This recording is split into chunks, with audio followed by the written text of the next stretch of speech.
Good evening. Welcome to Game Changers, the Florida's legislative session recap. My name is LaDorn Brannon, and I'm the president of Las Novias Society and a proud member of the West Palm Beach Alumni Chapter of Delta Sigma Theta Sorority Incorporated. Las Novias Society is a social and civic club that was established in Palm Beach County during the spring of 1959. For many years, Las Novias has provided food baskets and toys to families in need. We have supported literacy by implementing reading activities at Title I schools. We provided funds to defray the costs for students traveling to Washington, D.C. on the Safety Patrol trip and offered scholarships to deserving high school seniors, just to name a few of our activities and programs. In recent years, social action has been in the forefront. Las Novias has collaborated with various groups to offer information regarding candidates running for local office, as well as supporting national candidates for presidency. This brings us to this event this evening. Las Novias Society is pleased to have this collaboration with Delta Sigma Theta Sorority and Equal Ground. Welcome, ladies and gentlemen, and I hope you find this recap of the Florida legislative session with Senator Mac Bernard and Representative Gervonta Edmonds informative. Now I have the honor of introducing tonight's moderator. Genesis Robinson is a political strategist and a community organizer with over a decade of experience delivering results at the local, state, and federal levels of government.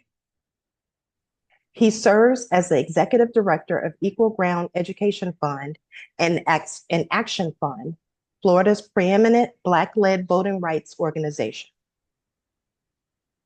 He is an alumnus of Florida Agricultural and Mechanical University, FAMU, where he studied political science and public administration. He began his professional career in the United States House of Representatives, where he served as a legislative assistant during the 113th and 114th Congress. Since then, he has held various positions throughout the state of Florida. In 2018, while working in the Florida legislature, Genesis assisted in the successful passage of legislation to select Dr. Mary McLeod Bethune as one of two people to represent the state of Florida. In the National Statuary Hall collection in the United States Capitol, a distinct honor which made her the first African American to represent any state in the country. In 2021, Genesis joined Equal Ground, where he managed and expanded their operation in Volusia County. His experience and talents were quickly noticed, and he excelled in the position. Less than 1 year later, the organization created the position of political director and tapped Genesis to lead the division. In his role, he was responsible for developing and maintaining relationships with elected officials, tracking legislation, and creating ways to educate Black Floridians about the legislative process. In addition to holding various positions in government and with Equal Ground, Genesis has managed and consulted on several local and state campaigns. He is married to a Volusia County educator, and they reside in Daytona Beach with their 2 children. Ladies and gentlemen, Genesis Robinson. Thank you so much. I'm going to now try and share my screen. If you all permit, just give me 1 second here. All right, I think we're good to go. All right, well, good evening to everyone. Thank you all for joining us tonight. I want to also thank the West Palm Beach Alumni Chapter of Delta Sigma Theta Sorority Incorporated, as well as Los Novia Society for the opportunity to partner with you all for this important conversation. As was stated, my name is Genesis Robinson. I have the pleasure of serving as the Executive Director for Equal Ground Education Fund. We are a Black-led voting rights organization working here throughout the state of Florida. And we are actually in the midst of a legislative tour. We're traveling throughout the state of Florida talking about the implications of this year's legislative session. And so we're just so honored to join you all tonight. We want to thank our two legislators, Senator Mac Bernard, as well as Representative Javante Edmonds, for joining us tonight. You will hear from them later. We'll have a Q&A style panel discussion where they'll give a chance to talk about their insights on this year's legislative session. So without further ado, we'll go ahead and get right started. I will say from the onset that everyone who's on this call tonight will get a copy of this presentation. We will have to sort of move through it because we want to make sure that we set aside time for you all to be able to engage and hear from the legislators. So we will move through this presentation very briefly, probably in about 25 to 30 minutes, but we just want to make more time to hear from our legislators. So again, Equal Ground is a Black-led voting rights organization. We were founded 6 years ago with the sole purpose of working to engage Black communities in the state of Florida around civic engagement and building Black political power. We do this primarily through voter education, preparedness programs, leadership training, as well as strategic planning and advocacy. Advocacy is a huge part of the work that we do. And obviously this conversation sits at the intersection of that, right? We're educating you on what took place in legislative session, but we're also talking about our advocacy efforts and how we can make an impact on that process. We're a small team, but we're mighty. Here are members of our team. Again, I'm the executive director. Our founder is Jasmine Bernie Clark, followed by Pastor Marcus McCoy, who serves as our faith outreach director. Brother Justin Jones is our field manager. Our legislative associate, who is also co-moderating this conversation with me. I wanted to take a moment to say that. Ms. Melody Andrade Williams, you'll be hearing from her in the second half of the presentation. And then Ms. Jacqueline Still, who is our North Florida field manager and who is also a member of Delta Sigma Theta Sorority Incorporated. So what is legislative session? Legislative session is a 60-day, well, supposed to be a 60-day period of time in which our legislators go to Tallahassee to convene for the purposes of taking care of state business. Their one constitutional duty during this time is to pass a state budget. Obviously, there's a lot of conversation around that. You'll hear from our legislators about that process. But in addition to passing the state budget, lawmakers have the opportunity to create new laws as well as repeal old laws. What you see happening during this time is a result of the team, right, that Florida voters assembled to go to Tallahassee and work on their behalf. We elect our legislators and the legislative body typically in 2-year increments. So the body of people that you will hear me talking about and referencing, but for a special election or unusual circumstances, will be the group of people who are teamed together for this legislative session as well as next year's legislative session, where we'll have an opportunity to elect new legislators next November. So I just wanted to lift that up. Who are some of the key players in this process? Well, first and foremost, you have us, right? So we're going to start on the outer band and work our way in. Without taxpayers, without you existing as a resident of your local community or a resident of this state, there would really be no need for state government, right? Everything that the legislature does is in service or supposed to be in service to its constituency. Beyond us, you have advocacy groups, organizations like Equal Ground, the NAACP, the League of Women Voters, right? Organizations that really advocate on behalf of the interest of all people in this state. You have lobbyists who play a direct role in this process. They generally represent the interest of their clients, the unique tailored interest of a specific client on a specific issue. Then you have staff. All of the legislators have staff persons. In addition to their staff, there are staff persons who serve in the legislature as a whole, right? So on the committees, there are staff people. You have security, people who draft and write the bills. So many people go into this process behind the scenes. Then you have our legislature. Presently, Florida has what's known as a Republican supermajority legislature. I'll deal with sort of what that means in a second. And then you have our governor, who is Ron DeSantis. He is in his final 2 years of his term as governor. He was first elected in 2018. So what are some of the ways that we engage in this process called legislative session? So as an organization, we have made the commitment to first and foremost being present in Tallahassee. This is a major financial commitment for us, but we take seriously our responsibility to working on behalf of the interests of Black people in this state. And part of that is to show up and to be present. And so we were fortunate this year to contract with Melanie to be our face on the ground in Tallahassee, but we first and foremost show up. In addition to that, we offer an author a weekly newsletter that goes out to over 11,000 subscribers, mostly in the state. But there are some people outside of the state who like to, know the happenings of what's going on in Florida. And so we invite you to sign up for that. It's a really one-stop shop to get all of the pertinent updates and details surrounding session from week to week. And we're proud to offer that service during session. Outside of session, we offer it once a month. The first Monday of every month is that newsletter that we offer. We also move our community to take action, right? We know that we need to mobilize quickly sometimes around legislation. We need to contact or reach out to our legislators, and we engage in that. We also have a signature program called Equal Ground Day at the Capitol.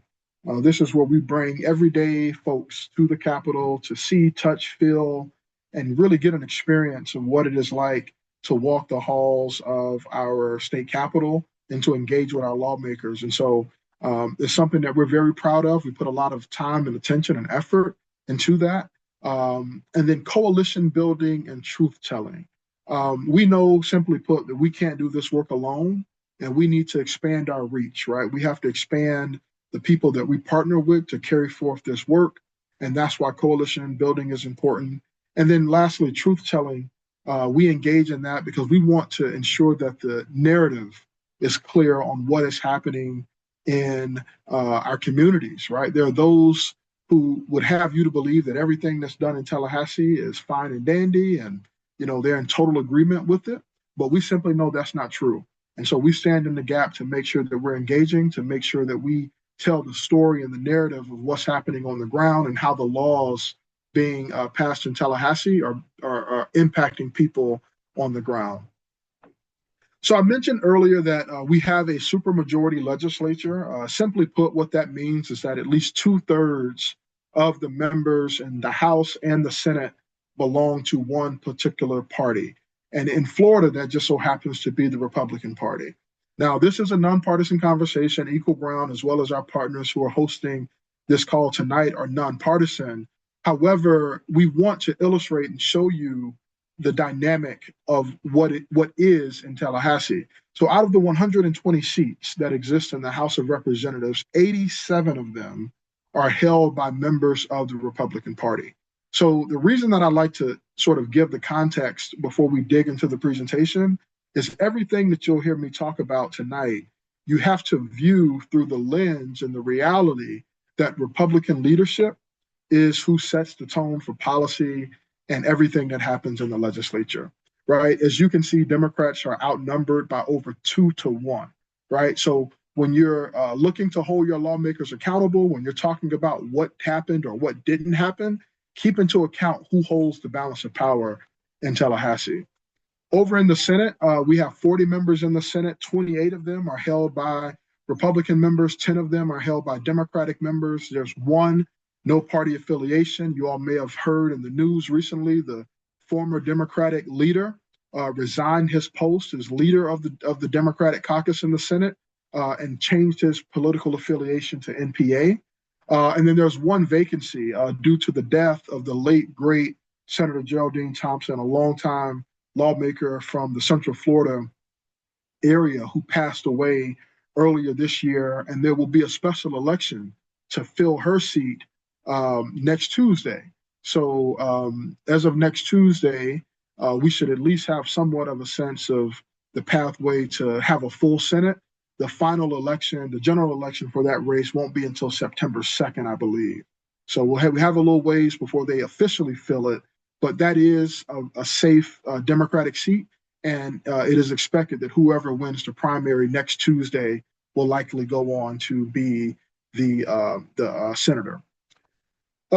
This is members of your Palm Beach County delegation. So if you don't know these faces, we encourage you to get to know these folks. These are all members who serve you all in Palm Beach County. Again, we're joined by Senator Mac Bernard this evening, as well as Representative Edmonds. So we're excited to hear from them a little later. So far this session, there have been 1,989 bills introduced. So just shy of 2,000, and of those 1,989 bills, 269 of them passed both chambers of the legislature, so the House and the Senate. Now, that doesn't mean that all 269 became law, because we know that in order for that to happen, it must go before the desk of the governor.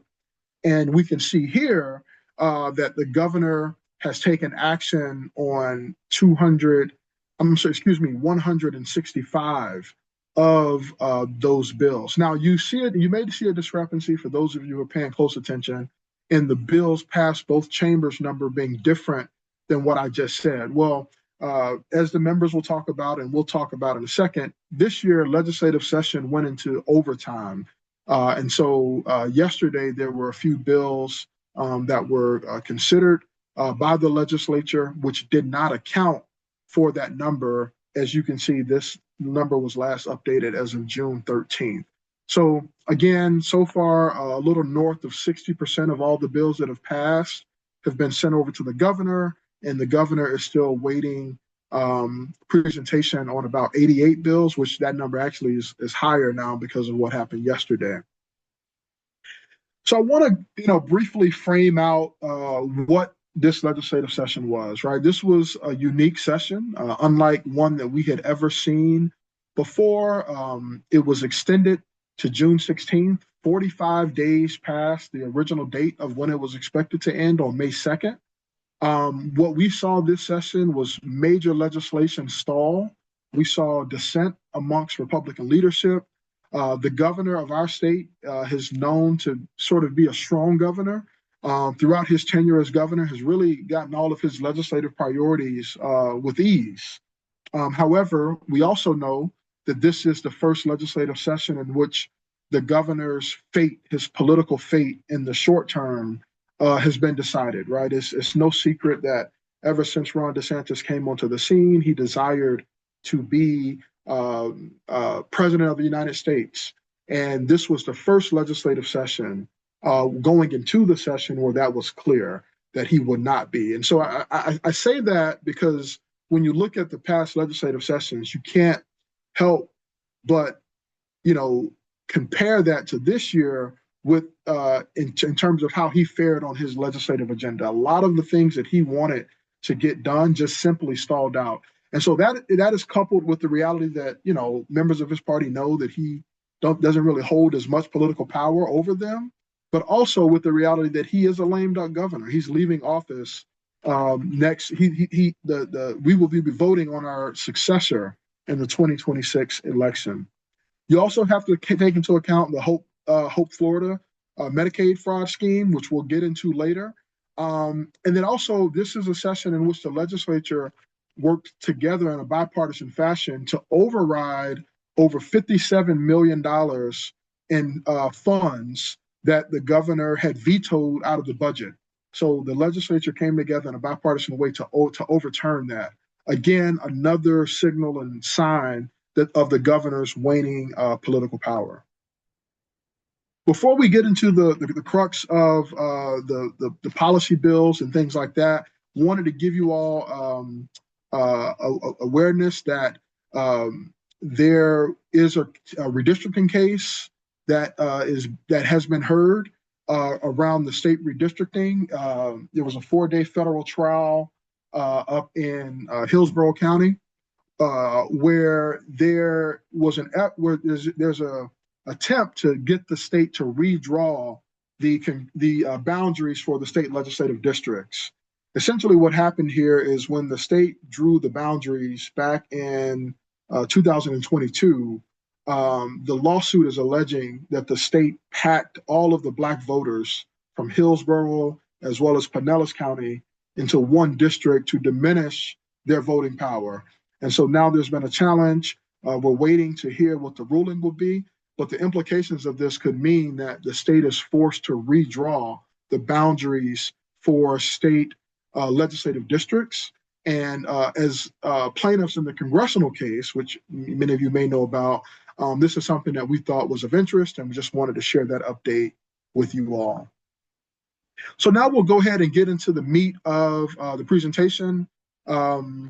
We'll start with the budget. Like we said yesterday, the budget was passed here in Florida. I think at like 11 o'clock at night, they passed a budget.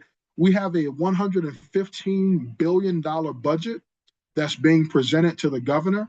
Obviously, that's not final because in the state of Florida, the governor has veto power. So he could veto the entire budget, or he has what's known as line item veto power, meaning he can go in and take out specific projects that he doesn't want to be included in the budget, which takes effect on July 1st. So I don't want to spend too much time here, but this is about a $500 million less in our budget than previous budgets. It's also less than what the governor had asked the legislature to approve. We see $28 billion in education funding. It does not include an increase for public school teacher pay. I'm sure Rep. Edmonds will have a lot to say about that later. It does include $55 billion for health and human services, which traditionally is the bucket where we see the most allocated money within the budget. It sets aside about $500 million for emergency preparedness and response. As we know, Florida is prone to hurricanes. And then there's about a 2% pay increase for all state employees as well in the budget. Some other things that I like to highlight in the budget include us adding an amendment to the ballot in 2026 to allow the state to now move towards having increased reserves. So on your ballot in 2026, you will see a question as to whether or not the state is going to increase the percentage of general revenue that they set aside for the sake of savings. And so if this is approved, the state could allocate upwards of $750 million annually that will be set aside. It wouldn't be used for general appropriations in that current fiscal year, but it'll be set aside to prepare for a rainy day. There's an expectation or speculation that, God forbid we go through a recession. The state wants to position itself to be able to respond to that in real time. We also saw $1 million allocated in the budget for the Black History Museum. As you all know, there was a lot of controversy over where the museum was going to be. There were some folks in South Florida, particularly Opelika, who wanted the museum. I know in Central Florida, they wanted it in Eatonville. However, it looks as if the museum is headed to St. Augustine, which is St. Johns County. Also, there was a series of tax abatements and tax relief.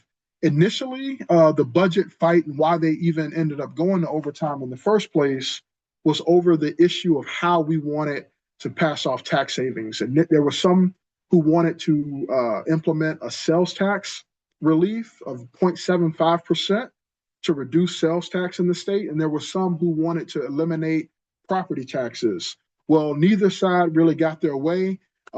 There is a reduction in the business rent tax. So if you're a business owner, this is something that the business community has long asked for. And so there is going to be an elimination of that. We also see the state making permanent the sales tax holiday for back to school, which is valued at about $350 million. So every year, the state generally implements a sales tax holiday that is now permanent. And then we see a 10% increase for law enforcement and firefighters, as well as 15% for firefighters who've been on the job for 5+ years. So before I pass it over to Melanie, I wanted to talk a little bit about one of the bills that we were following and tracking very closely this year. That was House Bill 1205 or Senate Bill 7016. So for those of you who followed Florida politics, you know that Florida has really been notorious for passing laws that limit or restrict access to the ballot box. After the 2020 election, which was said to be the safest and most secure election in the history of our state, we've seen a repeated attempt at curtailing access to the ballot box, making it harder for people to participate in that process. And so this bill, House Bill 1205, was a priority of the leadership as well as the governor, and it dramatically reformed the way that we do the citizen-led initiative process here in the state of Florida. The citizen-led initiative process, as you all may know, is the most direct way in which you as citizens or residents of this state have to make a difference in the space of democracy. It is the only tool that we have as citizens to influence policy when the legislature fails to act. And so we've seen this used with great success. We've seen it used to give returning citizens the right to vote in this state. We've seen it used to ensure fair district amendments. We've seen it utilized to allow individuals who have certain medical conditions to be able to use medical cannabis, right? And obviously this past election, we saw it used, although the two issues failed, but we had two issues on the ballot.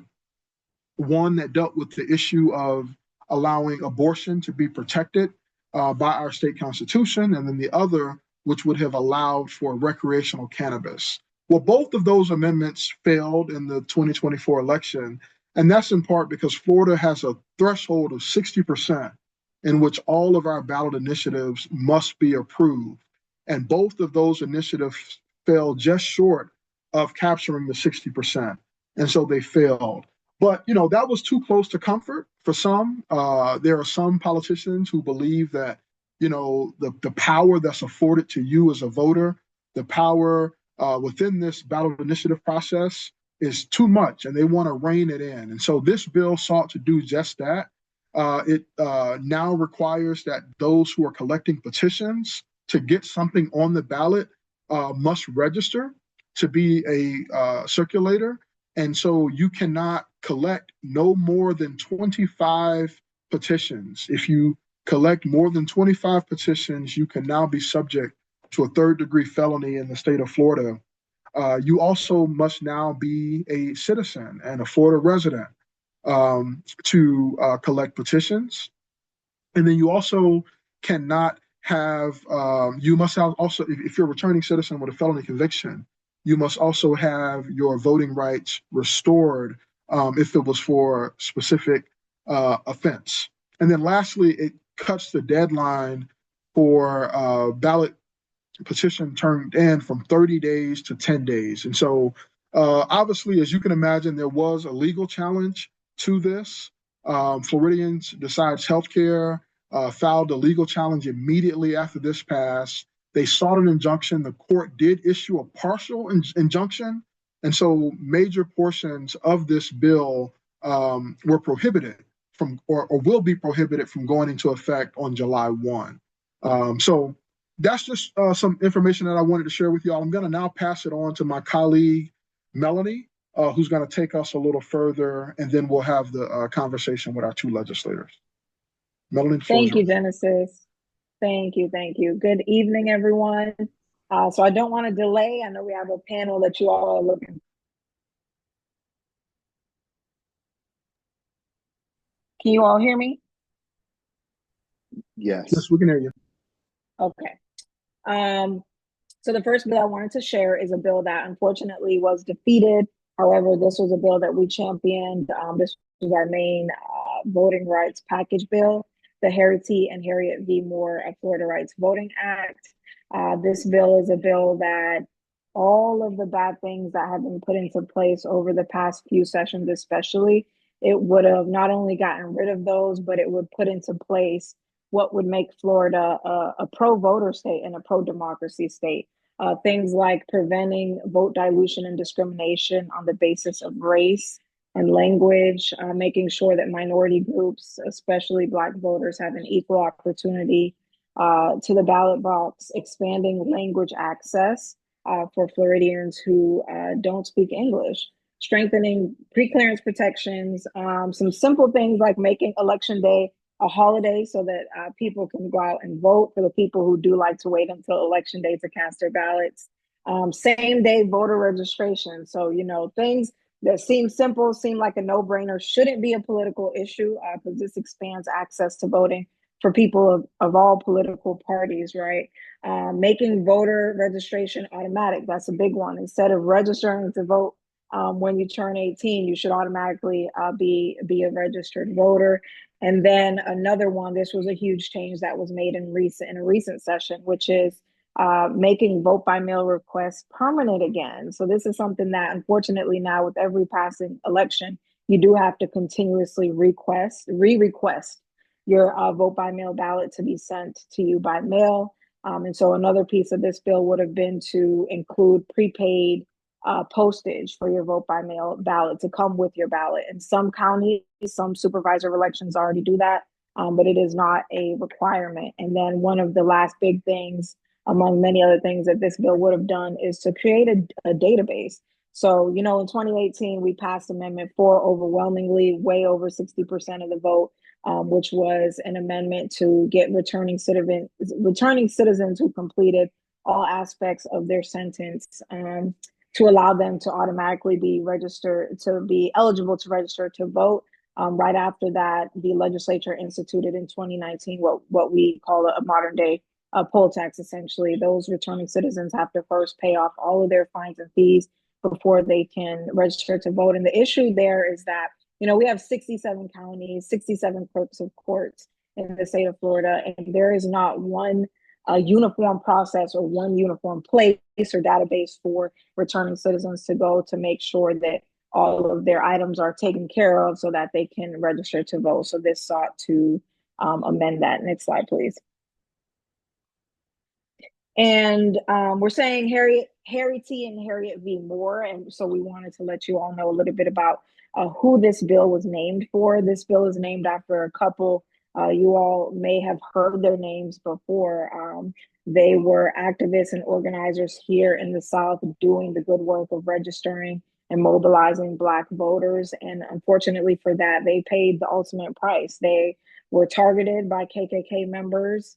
And on Christmas Day, a bomb was placed under their bedroom under their home. So unfortunately, in 1951, this couple, who's also a pioneer really of civil rights and the work of voter registration and mobilization, were killed here for doing this work. And I do also want to mention that these were the sponsors of the bill this session, Senator Davis, as well as Representative Bracy Davis. However, the initial sponsor, the really who was the leader on this issue was the late great Senator Thompson that Genesis mentioned earlier. So we just want to uplift that she carried this bill for us, and with her the unfortunate news of her passing earlier this year during interim committee weeks, we did seek out the leadership of Senator Davis to carry this bill forward. So great bill, unfortunately did not get the opportunity to pass. However, it was heard in a committee, filed as an amendment in the House by Representative Bracy Davis.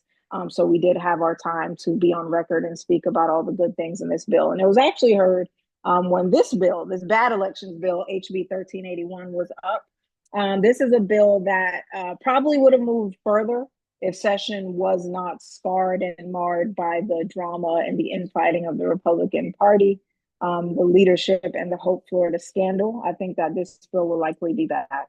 However, this bill is a bill that really seeks to disenfranchise voters. It removes IDs like student IDs, retirement home IDs, neighborhood association IDs from the list of what's allowable, not only when you go in to vote, for when you're registering to vote and updating your voter registration. It also requires that driver's licenses. So this is kind of a bill that touches on multiple areas. So not only does it attack the voter access to the ballot box, access to voting, it attacks the voter administration process by expanding the RICO Act to third-party voter registration organizations. And the last thing I want to point out here, the last thing I want to point out on this bill is that it cuts early voting drastically from 15 days to just 10 days. Next slide, please. So real quick on this one, this is something that passed in a previous session that actually had not gone into effect yet. It was going to go into effect, I believe, for this next school year, changing the start for school time for public school time. So the original law required middle schools to begin no earlier than 8, high schools no earlier than 8:30. And it's right now it's different throughout the state. So this simply repeals the law that was placed on the books that had not gone into effect yet, and brings it back to what it currently is. Next slide, please. So this bill and the next are very similar, but the main difference is one of the bills gets at protecting media outlets, broadcasters, communicators, you know, from political interference and from political pressures. So last year, in the attacks on Amendment 3 and 4, we saw the governor use his influence, his authority, his power, really to threaten magazines, threaten reporters from using their platforms to spread any advertisements or really just air any advertisements on the abortion and marijuana ballot initiatives. So this bill would just simply just prohibit that from happening. Government officials, you can't use your position and your authority. This bill sounds similar. It's a little bit different. This one goes a little bit further and says that any state resources, any state, staff or actual money cannot be used. And that's another thing that we saw from the governor's office is that, using, for example, the Department of Health to spread misinformation about abortion and what, abortion being related to higher instances of breast cancer, for example, being aired, and the Department of Health being behind that. Also, like some advertisements from our Department of Law Enforcement against Amendment 3, the recreational marijuana ballot initiative. Next slide, please. Okay, so in the interest of time, I want to go really quickly with this, but you all will have the slides, so you'll be able to read about some of the other legislation that we didn't go over today. But I wanted to highlight this simply because this will be back. And even though none of the DEI, the anti-DEI bills passed this session, we do know and we do expect not only for them to be back next year, but that many of the governments in Florida are going to go ahead and change and rewrite and even get rid of or suspend some of their programs simply to avoid becoming a target of the governor specifically. But this bill is pretty broad. It was looking to not only prohibit programs and policies that impact workers of local governments, but also the community. So those resolutions and those policies that were looking to, just simple things to make communities more inclusive and more equitable. When those things are passed at the local level, people who live in those specific jurisdictions can now, well, they can't, but should this bill have passed, this bill looked to create new rights of action to go after those local elected officials. So civil and criminal penalties for anybody who does anything even remotely related. It doesn't have to say DEI in the local policy. Anything that seems related to DEI, you could have a case brought against you. Next slide, please. And Genesis touched on this. This bill did not pass. We were neutral on this bill. Some members of the Black Caucus, as well as Democrats, were for this bill. Some were against it. They wanted it in a different place, maybe like the city of Eatonville, historically Black city in Central Florida. But we were neutral on it. Obviously, a museum of Black history is a positive in general. So we we kind of had no dog in the fight as far as where it should be. Now, just because the bill didn't pass both chambers, there is still money in the budget. So I think we're going to still see this move forward. And information on that as far as the planning of the actual construction of it is forthcoming. Next slide, please. Okay, so this one, simple bill, we supported it. It did not move, but this one was simply looking to protect tenants who live in affordable housing by prohibiting landlords, property owners from increasing rent midway through your lease. So they would have to wait until your current lease is up in order to increase the rents for the next leasing period. Next slide, please. This one, I think this one was also something that was kind of because of the disagreements between leadership, it didn't move as it was expected to. It's also said to be a priority of the governors, which is just really loosening restrictions on child labor laws and allowing employers to treat children, minors 14 and 15 and 16 and 17, right? So there's different sets of laws for those age groups, but loosen those restrictions and allow for employers to treat kids like adult workers, essentially. I think this bill will be back next session for sure. This one is another positive one that we supported that unfortunately didn't move. You probably think this is already a rule. Unfortunately, it's not, but this one we will support, whenever and in whatever capacity that we can in future sessions. And actually, one of your legislators in Palm Beach, freshman representative Deborah Tendrich, she carried this bill in the House.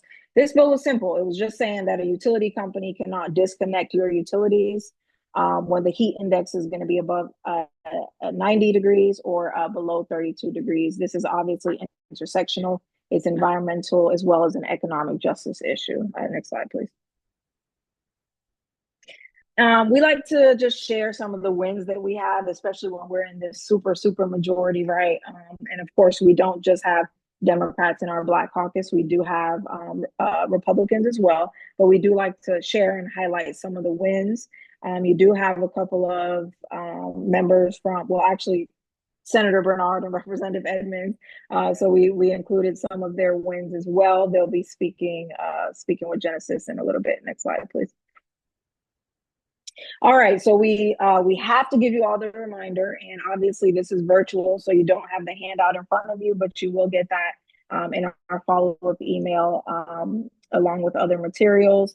So the handout is going to have a QR code on it. Please scan that QR code just to double check your status. You want to make sure that your voter registration information is up to date. Look at your election schedule, look at your polling location, and most importantly, if you typically vote by mail and you want to vote by mail in this coming election, please make sure to re-request that VBM ballot. Next slide, please. So upcoming field events that we have, as you all know, Juneteenth is this week. So of course we are taking action and we invite you all to join us. You can text Equal Ground, all one word, to 52886 to RSVP to our upcoming events. We have one this Friday, a virtual phone bank. Anyone can join. And then if you're in the Orlando area or you know someone who will be in the Orlando area this Saturday, please share with them this information so that they can sign up and join us in a community canvas. Next slide, please. We kicked off our tour. I know Genesis did share that. This is obviously a part of our tour. We are giving legislative debriefs to as many community groups as we can, and we're reaching as many of the subgroups within the Black constituency as we can. We just did one down in Orlando with the African American Chamber of Commerce, targeted towards businesses and Black businesses specifically. So please share with anyone you know our tour and make sure that they have this information so they can sign up to attend. Next slide, please. Stay connected with us. So on the screen, you have our social media. It's the same across all platforms at Equal Ground FL. You have our email here, so reach out if you have any questions or want to share anything with us, info@equal-ground. And then on our website, you can visit our site, you can donate to us so that you can sustain this work at equal-ground.com. Thank you. And I'll pass it over to Genesis so we can kick off our legislative panel.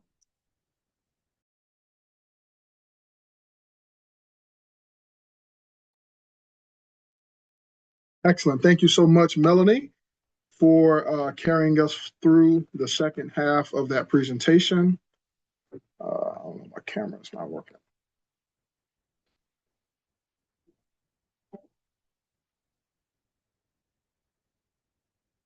All right, sorry about that. Thank you, Melanie, for carrying us through the second part of that presentation. At this time, if we could ask Representative Edmonds and Senator Bernard to come onto screen, we're going to go ahead and get this started. And if we could have both legislators pinned for the sake of conversation, I think that would be good if you all can do that.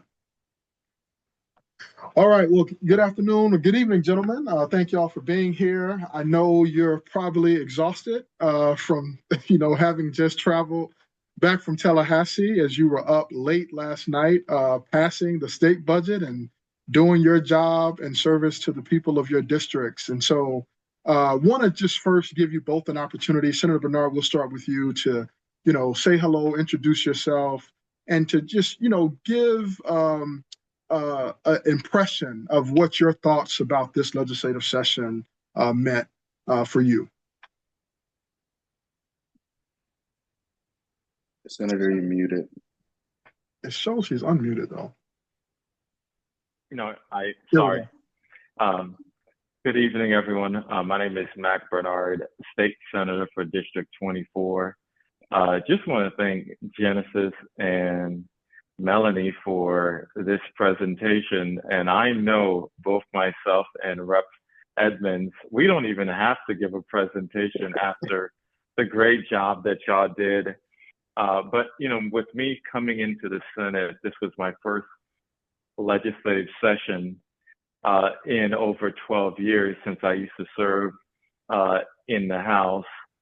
And it was just a weird year because, we've had committee weeks, 3 special sessions, and then this session lasted over 105 days. This is supposed to be a part-time job that lasted 105 days. And we were done last night at 11:30, and I am back home and, just being back and spending time with the family. And so I'm so happy that you're having me here. But, what I see in terms of during this session is just the amount of money that's being spent on vouchers is proliferating. In this budget, close to $4 billion were spent, in continuing on vouchers.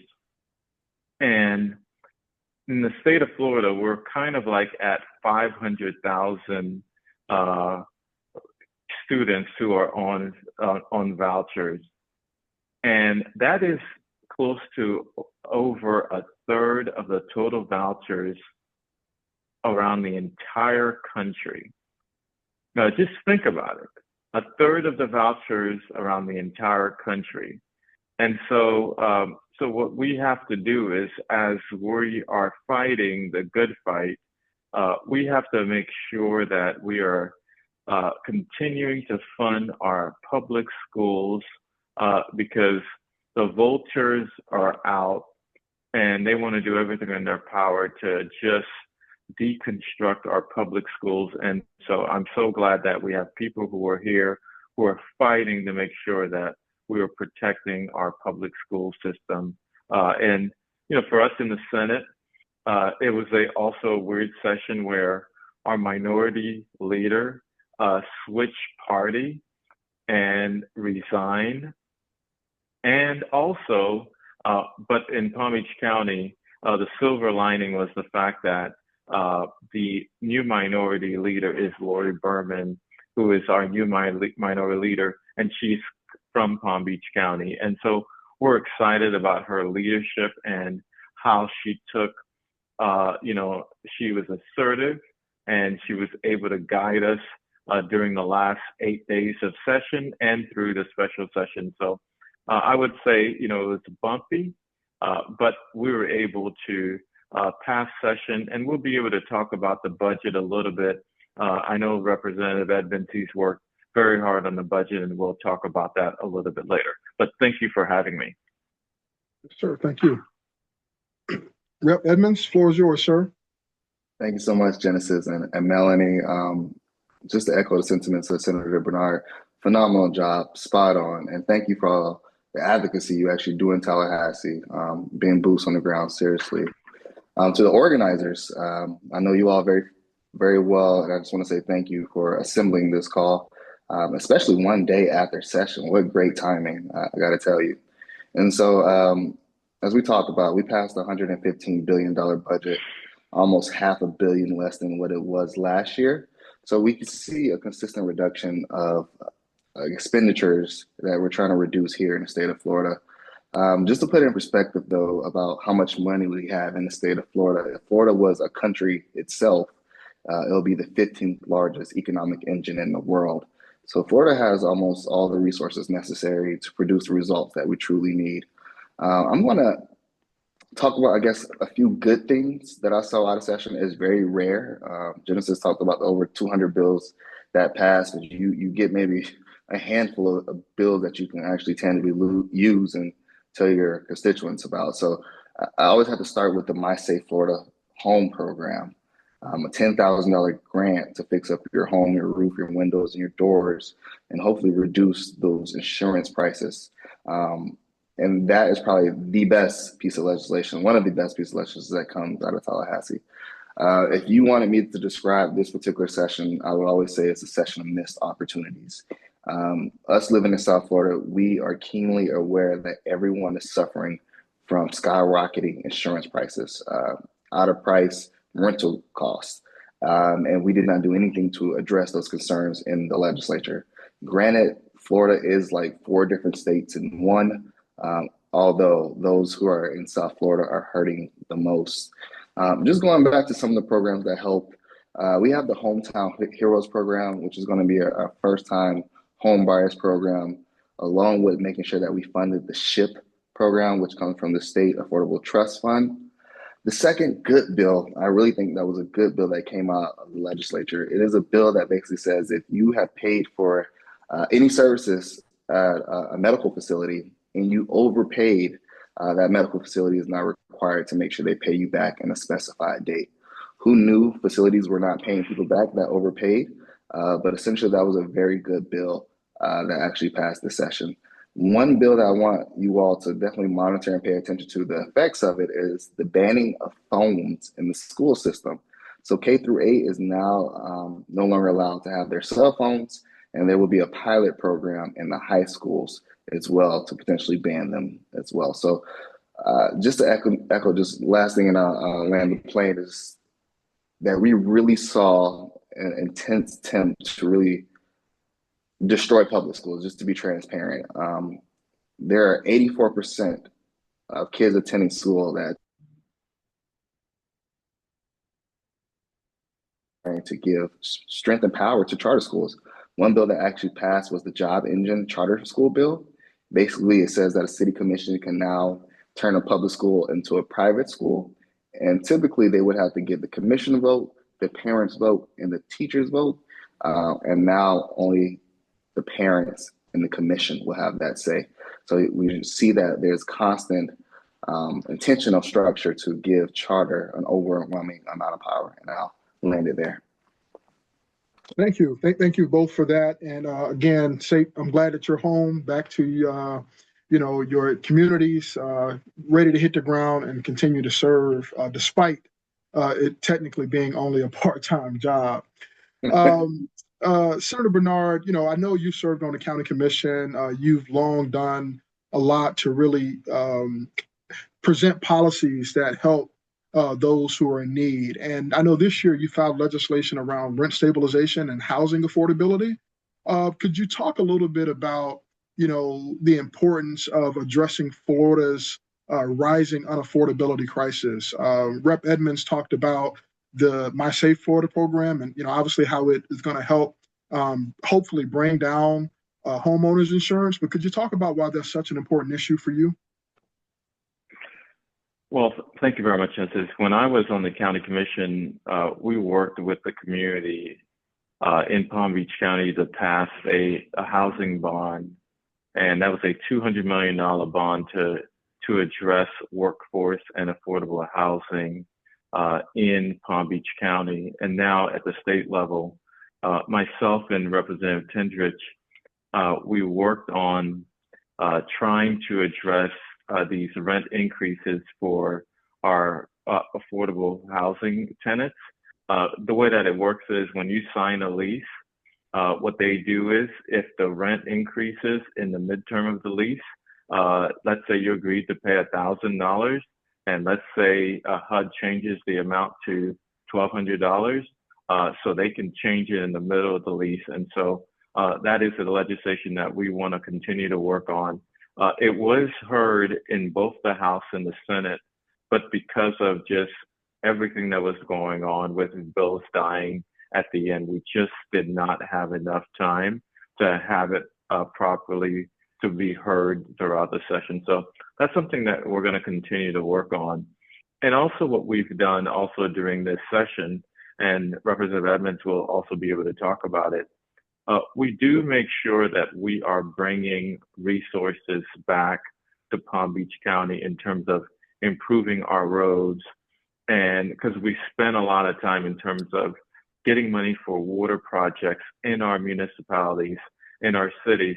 And I'd love to talk about the amount of money that both myself and Representative Edmonds that we're able to bring down to Palm Beach County to address some of these truly needs in Palm Beach County. Absolutely, absolutely. And we'll definitely circle back on the budget. I think that'll be a good place to close out. Is, obviously the appropriation game is critical. And we know that, with the veto pen in the governor's hand, each of us on this call has a responsibility to safeguard those appropriations that y'all have fought so hard for and ensure that it is in the final budget that is signed by the governor. But Rep. Edmonds, I want to come to you now. Senator Bernard mentioned something that just was truly astonishing to me with respect to the number of vouchers, right? 1/3 of the country's vouchers here in Florida. We know that you've long been a champion for public education. You carried legislation to increase teacher pay. In fact, you're my wife's favorite legislator. She's a public school teacher, and she came home one day and said, "Who is this guy who's trying to get me, more money?" And I just want to know, what is your thoughts or, your feelings about the continued attack on public education and how do we slow that train down? And Genesis, thank you for that. And please tell your wife, I truly appreciate that. So just to start with the voucher part, as Senator Bernard talked about, it's almost $4 billion in this budget to go towards vouchers and scholarships. The thing that kills me the most is that we've looked at different states such as Arizona, and we've seen how the voucher program has bankrupted their education budget. And even though we're aware of it, we still continuously increase the amount of funding in vouchers. There was a senator, Republican senator, I think it's Senator Gates, said, at any given day, there are 23,000 students that we can't account for, and we're still giving out voucher dollars for. So the system itself, we see that it is broken, and it is, again, an effort to destroy the public school. So we know that is a fact. The voucher program is doing harmful things for the public schools. To address just the funding and education in general, House Bill 5101, at one point in time, I would say maybe week 6, 7, they were going to cut programs for IB and AP and CAPE and dual enrollment in half. And we understand how important it is for our high school students to have access to those collegiate courses to save them money in the long run and give them college credits. We fought tooth and nail, and I would say probably 1 million emails came through, I guess, each legislator's inbox to let them know how detrimental it is. And the biggest issue is that in Palm Beach County, we fully take advantage of those weighted FTEs, making sure that our kids can be in the ACE program and IB program. So what they ended up doing is creating another categorical, specifically taken away from teachers' pay, and they put the money back into IB and ACE. And so That was definitely a loss on our part. A victory that we did have is we did get them to adjust the funding for VPK. The argument was that the amount of funding that was there in the budget wasn't enough to make up for the difference that the minimum wage was going to produce because of the increase. So because of that argument, we were able to get more funding for VPK so those teachers could be paid for. And last thing, and I'll wrap it up. We tried two different ways. I tried two different ways this particular session to get teachers' pay increase. We said, hey, let's start. One way was, hey, let's start it off at 65,000, and veterans will get a huge bonus on top of that and accumulate each and every. The second way is that we were going to account for inflation and increase teachers' pay at least by 10% or more than inflation each and every year. So we tried two various ways to try to get this done. I'm not giving up. I know with my proposal to increase teachers' pay to 65,000, it does cost $2 billion, but the scholarships cost $4 billion. So, hey, we're going to keep fighting, and we just continue to learn the strategy to find a better strategy for the next session. Well, we appreciate your advocacy on that front. I see some activity in the chat. I think there may be some educators who obviously appreciate your fight on that as well. Senator Bernard, I want to come over to you and talk a little bit about public health, right? We know Florida failed to expand Medicaid. We know that there is a potential ballot initiative on the 2026 ballot that could do just that. But this year, you pushed legislation to help with early detection of type 1 diabetes, and creating a statute within the Department of Health to develop post-secondary education materials around that. Could you talk a little bit about the motivation behind that and sort of the rationale for why you pushed that legislation? Yeah, well, we in the state of Florida, we do need to do Medicaid reform, and we do. It's so important for us to do that, especially with what's going on, with the president's, whatever you want to call it, the big ugly bill. But all I can tell you that it's going to impact, our residents in terms of Medicaid, Medicare, and so there's so much cuts for everyday Floridians, and that's the main reason why the state is really trying to create rainy day funds, because they know that the policies that's being advocated by the president is going to hurt residents in Florida. And luckily for me, during this past session, I was able to pass 4 bills, and one of those bills is the Senate Bill 958. And what that bill does, it requires the Florida Department of Health, in collaboration with the Early Learning Coalition, school districts, the school boards, and charter schools, to develop type 1 diabetes informational materials for parents of young children. And the bill requires for DOH to annually notify the parents of the materials. And so that's one bill that we worked on, that we were very happy to work with Representative Tent out of Tallahassee. But another bill that we were able to pass and the governor signed this week was the Jacob Rogers claim bill. Now, Jacob Rogers is not from Palm Beach County. He is out of Gainesville, Florida, and he was hurt. He became a paraplegic from an accident from the negligence of the city of Gainesville.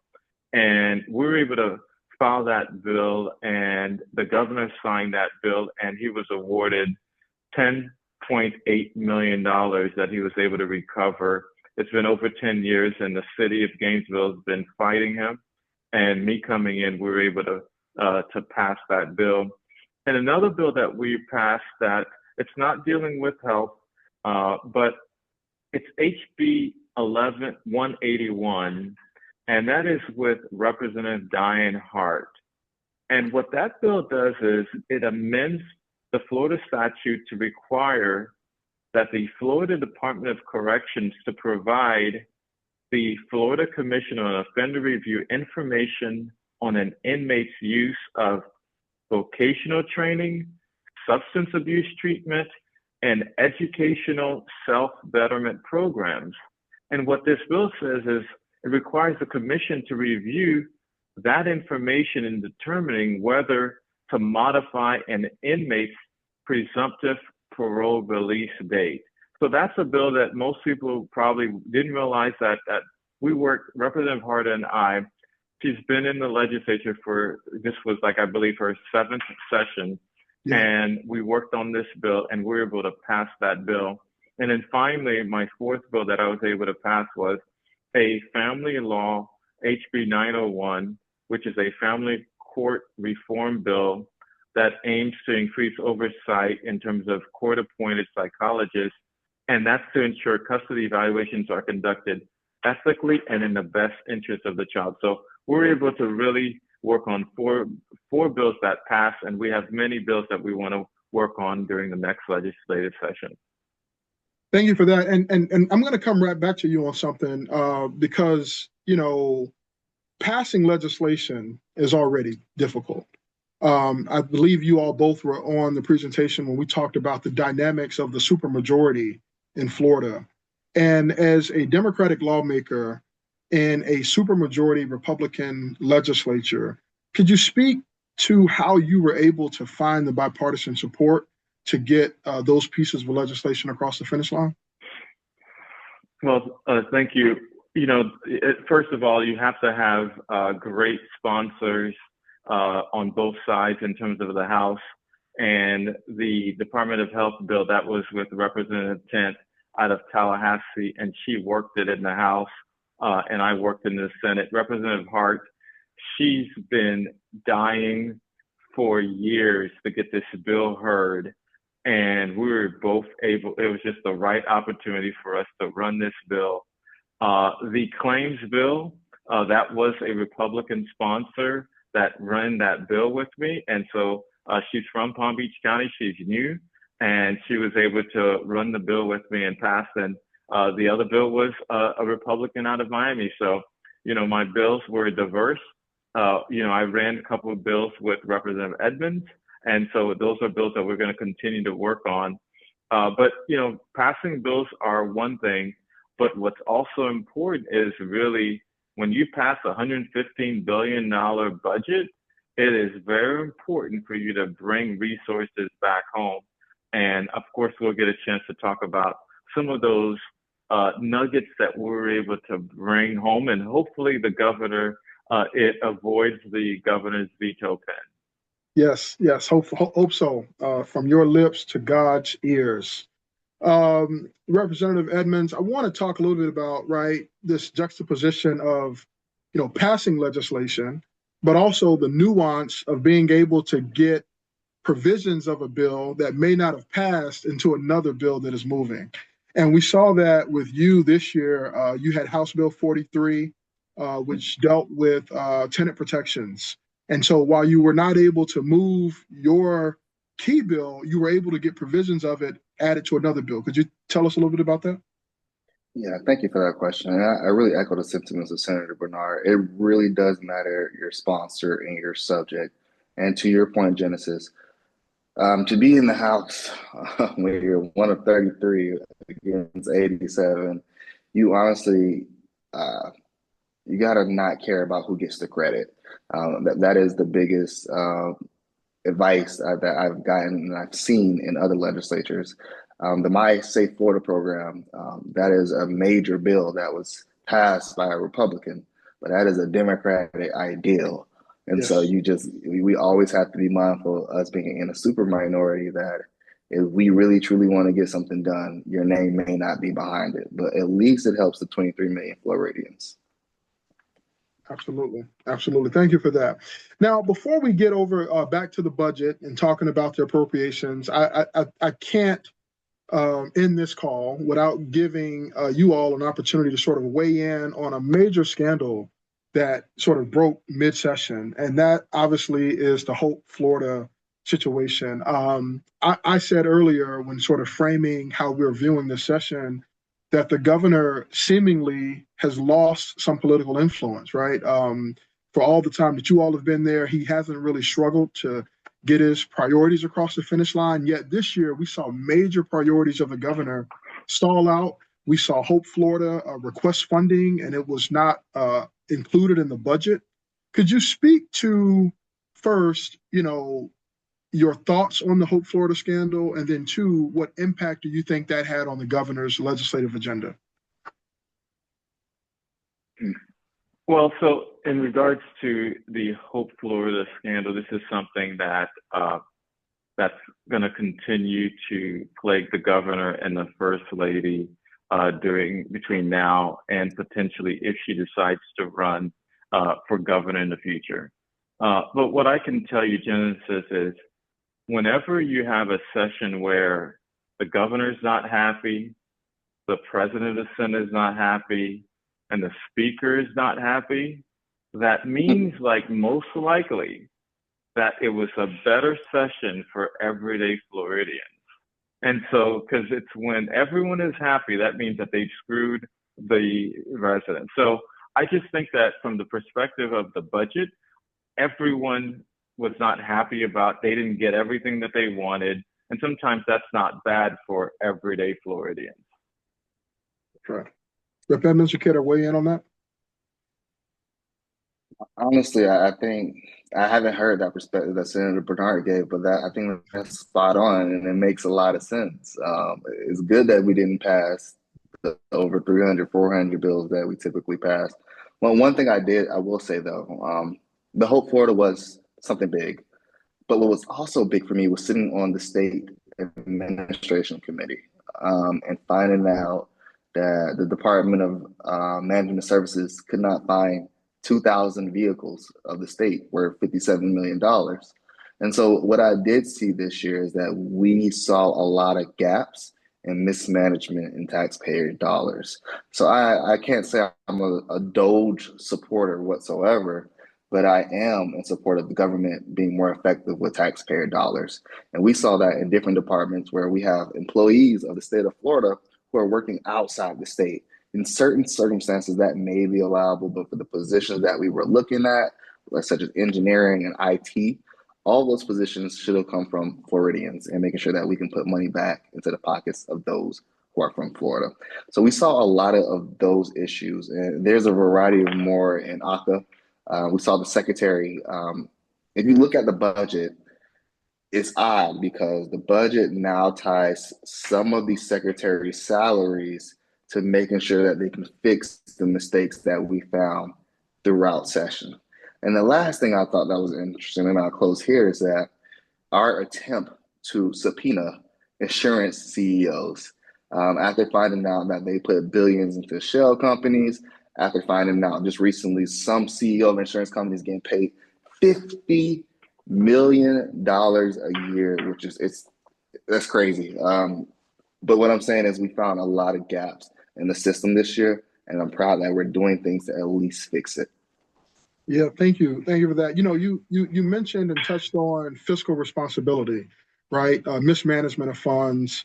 And obviously, you all as representatives of the folks in your districts, you want as much fiscal responsibility as possible because that means more money that you're able to bring home to your districts for various projects. And so I know a lot has been made about this speaker. I know the governor took exception to sort of the way that this speaker decided to lead and allowing some Democratic issues and ideals to get, airtime, if you will.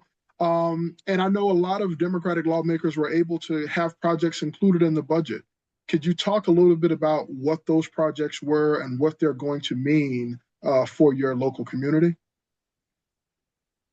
I'll let Representative Edmond go first. Yes, Senator Bernard has a good list.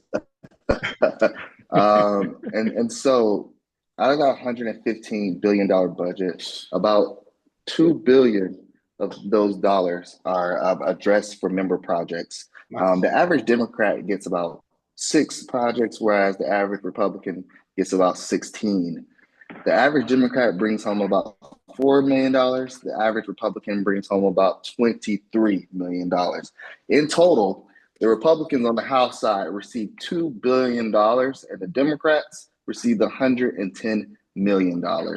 And so you can really see how that supermajority really impacts budget and bills. And so I was proud to work with Senator Bernard on a lot of projects that I had, ranging from the Mangonia Park street repavement, receiving $100,000 for that particular project, bringing back $1 million for Riviera Beach Rep law Edmonds, enforcement training facility, Rep Edmonds, bringing back $750,000, which I'm really proud of, for Riviera Beach Special District new water. so we're having a hard time hearing you. I don't know Can if you it's hear me? just me. I don't know if it's just me, but Can you hear me? on my end, having a hard time hearing you. Is anyone else having that Okay. issue?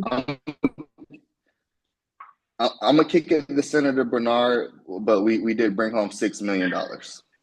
Okay, and honestly, if you want to try cutting off your camera. I know that's a trick that sometimes saves a little bandwidth. So let's try again with your camera off and see if that works. Sorry about that. Is this better, Genesis? Yes. Yeah, so far so good. Okay. I'll be really brief. We brought home a total of $6 million. We've got about 8 projects, ranging from street repavements to autistic center for the South Florida Fair, to traffic safety updates, to a new water plant for Riviera Beach.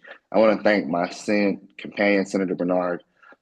We're still in the super minority, so it's never easy to bring money home, and he did a phenomenal job. Having a 12-year break and coming back his freshman year, you killed it. So I'm honored to work with you.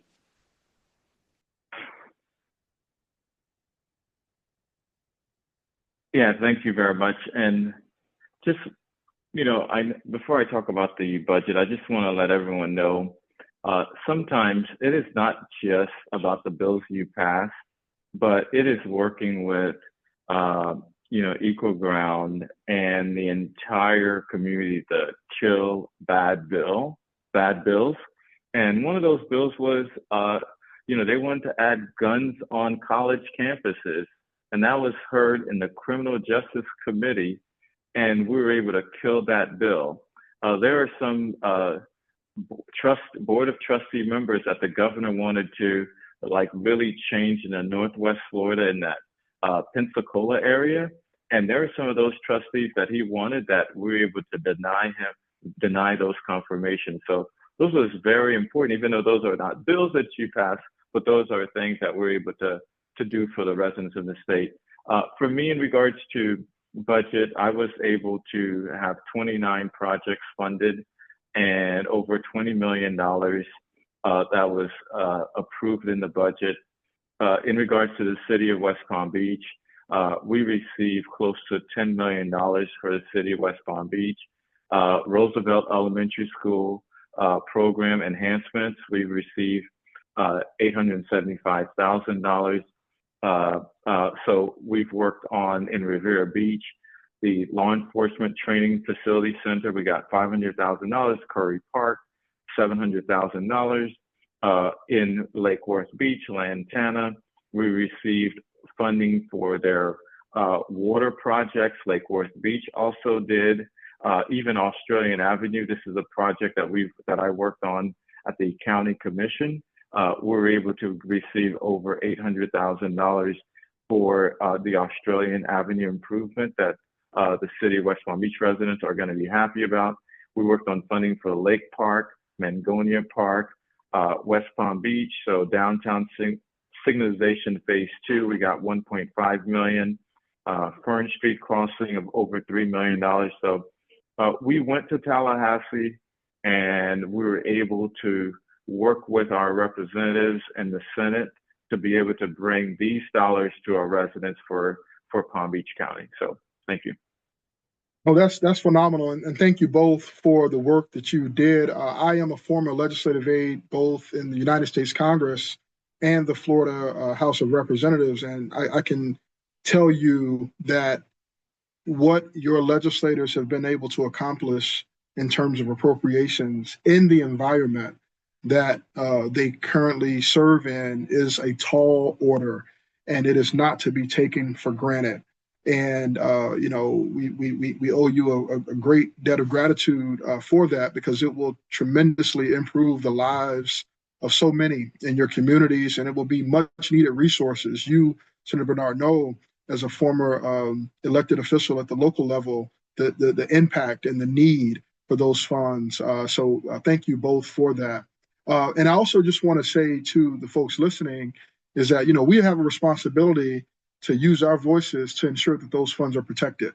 We've stated before that the governor has vetoed billions, billions of dollars that was approved by the legislature. So for those of you who are not familiar with how that process works, essentially, when the legislature agrees on a budget in the House and the Senate, they vote on that budget, they send it to the governor's desk.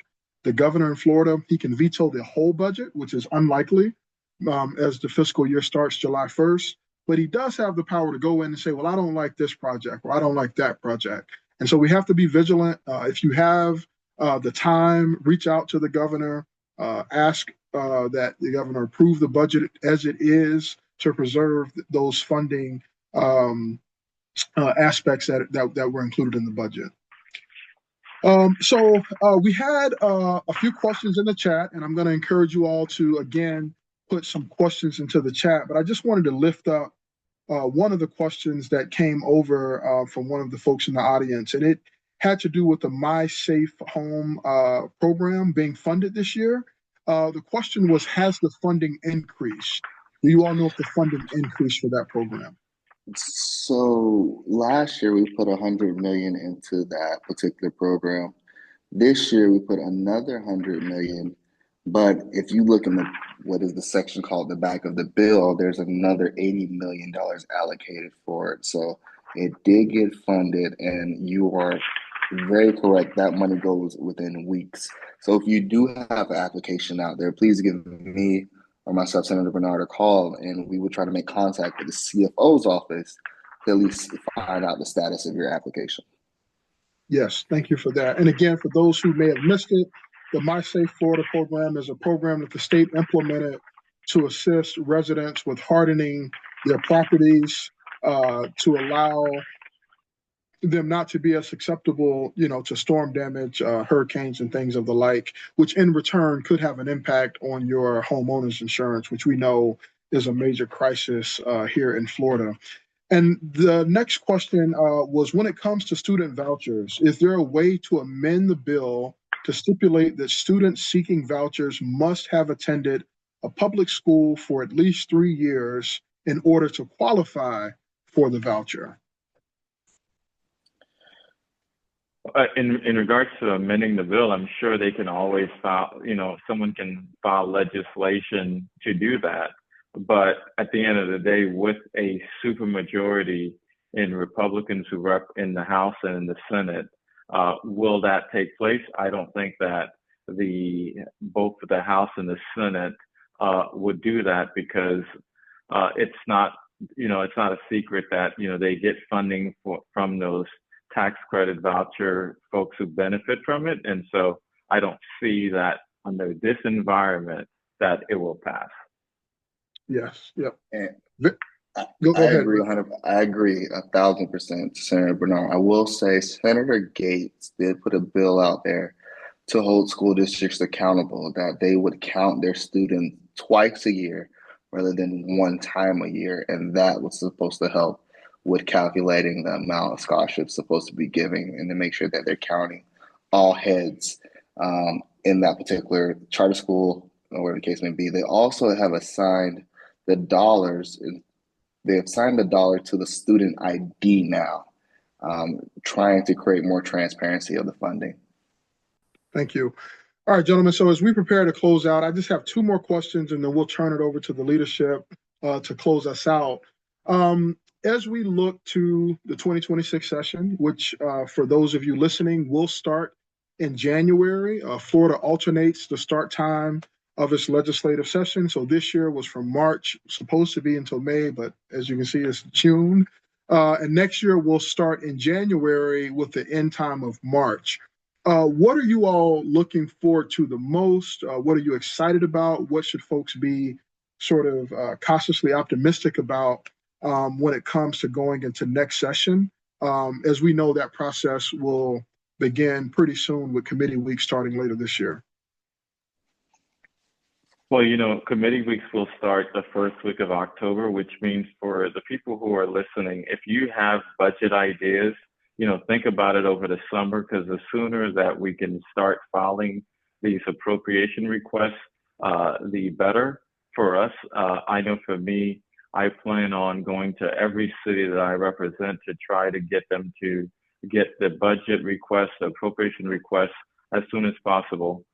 But another item for me that I'm looking forward to in Palm Beach County, you know, we've got some residents who've worked so hard on that we're in the process of really creating an African American museum and research library in Palm Beach County.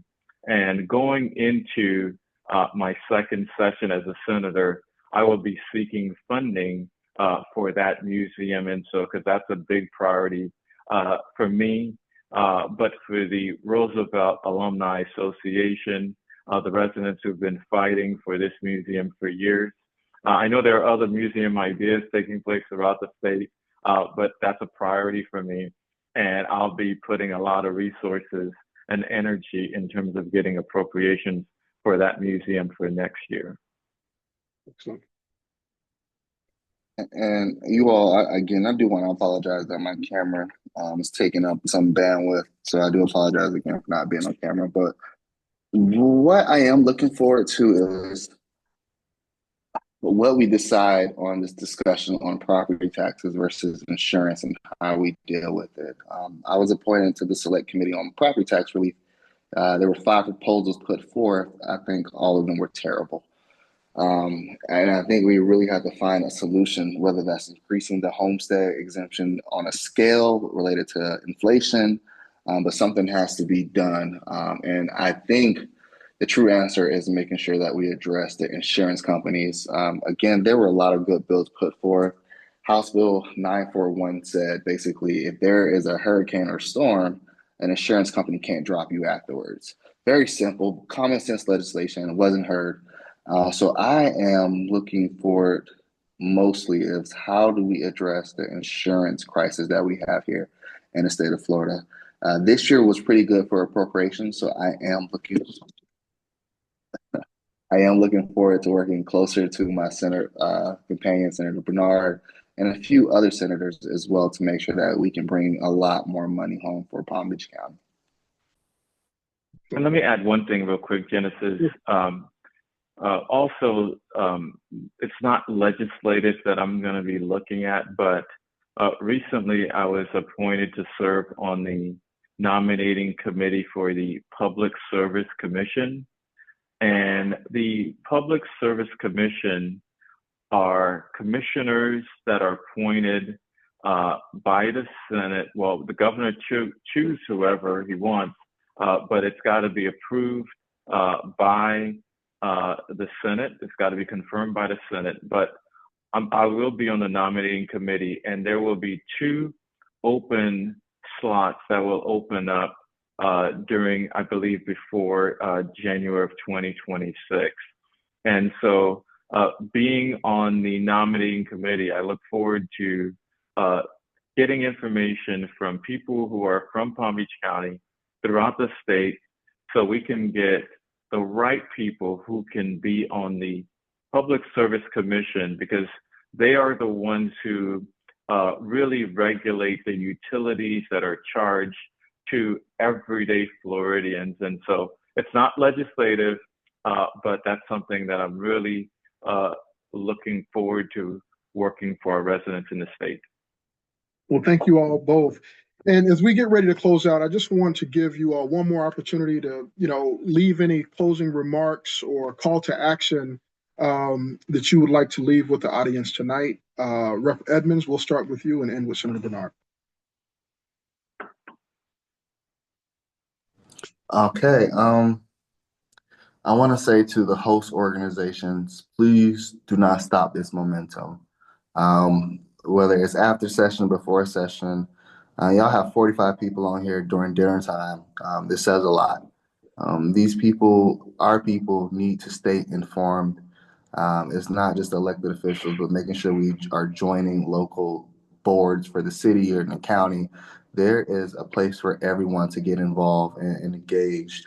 One thing we didn't talk about, I'm not sure, is that this the cut of the business tax. That business tax is going to go from 2% to 1% beginning of the new year in 2026 and completely be done away with in 2028. So this is maybe an incentive for our people to start purchasing commercial properties. We need to get into the game. As you see, other areas are taking advantage of the tax breaks that the legislature gives out. We have to be just as active as well. Other than that, I think you already talked about Genesis, and I'll just close with this. We got to get people to vote by mail. Everything that we're doing, whether it's a Zoom call, protesting, fighting in the legislature, it has its purpose. But the biggest impact we can make is making sure that we have an overwhelming number of people ready to vote. It makes me sick in the stomach that the people on the other side of the aisle tease us, belittle us about them having a voter registration advantage. And we need to make a significant change in that. Lastly, 2026, you all, this is a gubernatorial race. What happens in 2026 will decide the future of 2028. So let's just make sure we stay active and stay motivated. And thank you all for having me. Yes, sir. Thank you, Senator Bernard. Well, I'm going to be very quick. I want to thank Equal Ground for bringing us here, but also you have, the Delta Sigma Theta sorority, alumni, the West Palm Beach alumni chapter, who's also a sponsor of this event. And I'm so happy to see them because, one of their illustrious members was the county administrator for Palm Beach County, Virginia Baker. And her term, she retired on May 30th as county administrator. And today the Board of County Commissioners selected a new person to be the new county administrator. And so since there is a change in terms of Palm Beach County, I look forward to the Delta Sigma Theta continuing to provide education and outreach, not only what's done in Tallahassee, but also to hold people accountable in Palm Beach County. So thank you very much. All right. Thank you both. We really appreciate your service to your communities and for joining us tonight, having just come from Tallahassee, voting on the budget. I want to thank you all again for the opportunity to moderate tonight's conversation and to share this legislative update. If you would like to, feel free to text Equal Ground one word to 52886. That is the most immediate way to stay connected with our organization. At this time, I'm going to now pass it to President Matthews to close us out. President Matthews, the floor is yours.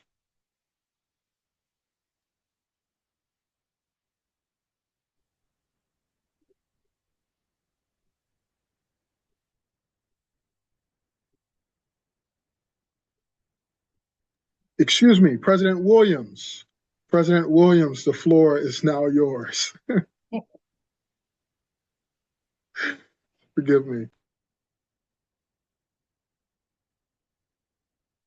I am here. I don't know what's happening to my video. Oh, here we go. Thank you.